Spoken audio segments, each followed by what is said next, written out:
স্বামীয়ে বলবে জগতের বেস্ট বউ আমার ওয়াইফ, স্ত্রী বলবে জগতের বেস্ট স্বামী আমার হাজবেন্ড। দেখবেন যে আর কোনো ঝামেলা হওয়ার সুযোগ।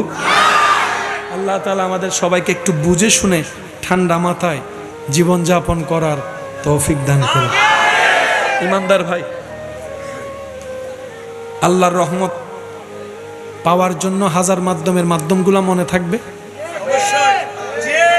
এবার আপনাকে যদি বলে যে নামাজ পড়বেন কেন, আপনি বলবেন রহমত পাওয়ার জন্য।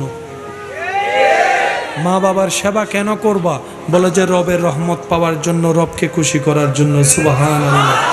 যদি আপনাকে বলে তুই বউয়ের কথা শুনোস কেন, মায়া করস কেন, আপনি বলবেন আমার জীবন সঙ্গী হিসাবে ও শুধু একটা মেয়ে নয়, আমার রবের পক্ষ থেকে দেওয়া একটা নিয়ামত, সেজন্য আমার বউকে আমি মহব্বত করি, মায়া করি, সম্মান করি, কারণ এটা আমার আল্লাহর দেওয়া উপহার।